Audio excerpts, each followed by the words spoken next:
Welcome to Guide Guru. We hope this video helps.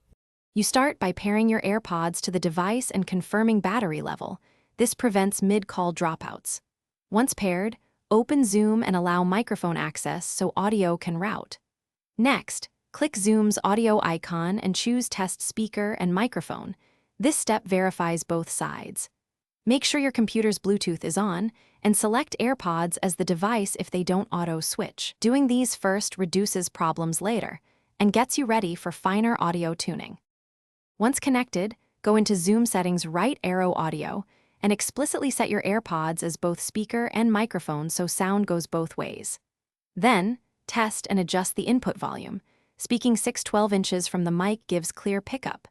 If needed, enable Zoom's background noise suppression at high to cut hums and keyboard clicks. Also, turn off any competing audio processing on your system. Double processing can distort sound. These steps ensure clear voice transmission and stable listening for everyone.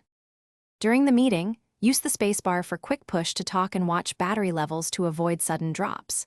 If audio cuts or others can't hear you, open Zoom's audio menu and reselect Airpods, or toggle your device Bluetooth off and on to force reconnect. This often resolves routing issues. If pairing repeatedly fails, reset the Airpods with the case button, then repair.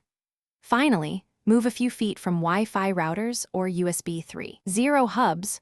Bluetooth interference is a common culprit, and this usually fixes it fast. Thanks for watching. Consider subscribing if we helped you today.